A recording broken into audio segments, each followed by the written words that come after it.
heard of it, but that didn't matter. The road headed downhill towards the river. It must take him directly onto embankment. Alan walked on. The street was old, lots of serene Georgian buildings. The drizzle was still falling. The first hint of a spring morning was bluing the sky above the ancient chimney tops. There wasn't a soul around. And then he heard it. A noise. But not just a noise. It sounded like a groan. A human groan, but somehow clogged or distorted. Weird. Had he imagined it?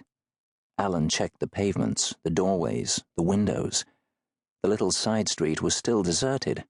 All the buildings around here were offices, or very old houses converted into offices. Who could be here at this time of night? A junkie? A homeless guy? Was it some old drunk lying in a gutter down there in the shadows? Alan opted to ignore it. That's what you did if you were a Londoner. You ignored.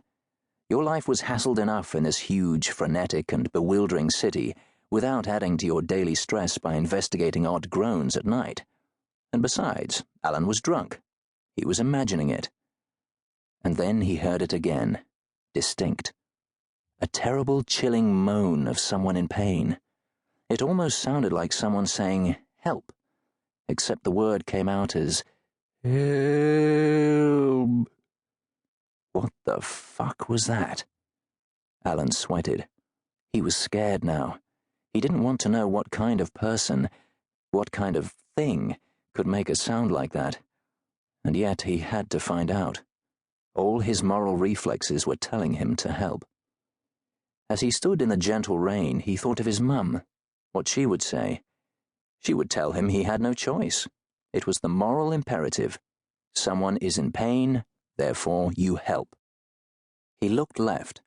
The voice seemed to come from a row of old Georgian houses with dark purple bricks and elegant old windows. One of the houses had a sign up at the front, a wooden placard shining with rain in the lamplight. The Benjamin Franklin Museum. He had no proper idea who Benjamin Franklin was. Some Yank, a writer or something. But that didn't really matter. He was fairly sure the moan was coming from this house, because the door was open. At 5 a.m. on a Saturday morning. Alan could see a dim light beyond the half-open door. He clenched his fists once, then twice. Then he went to the door and pushed. It swung wholly open. The hall beyond was quiet.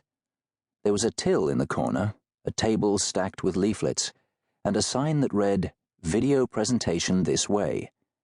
The hall was illuminated barely by some nightlights. The museum seemed undisturbed. The door was open, but the interior was perfectly still. It didn't look like the scene of a robbery.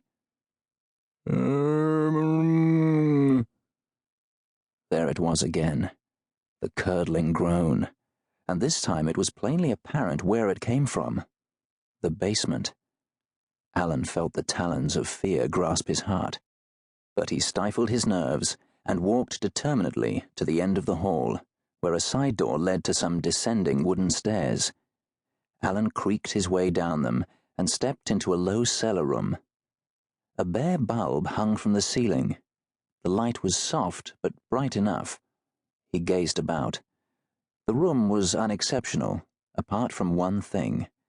A corner of the floor had been recently and comprehensively dug up. The earth was turned over, to leave a big black hole going down a meter or more into the dark London soil. It was then that Alan saw the blood. He couldn't not notice it. The big, sticky stain was vivid and scarlet, and spattered over something very white, a pile of whiteness. What was this whiteness? Feathers? Swan feathers? What? Alan walked over and prodded the whiteness with the toe of his shoe. It was hair. Human hair, maybe. A pile of shaved white human hair.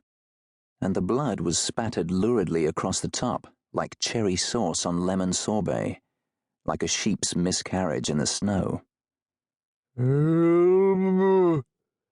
The groan was very close now. It was coming from the room next door. Alan fought back his fears one last time.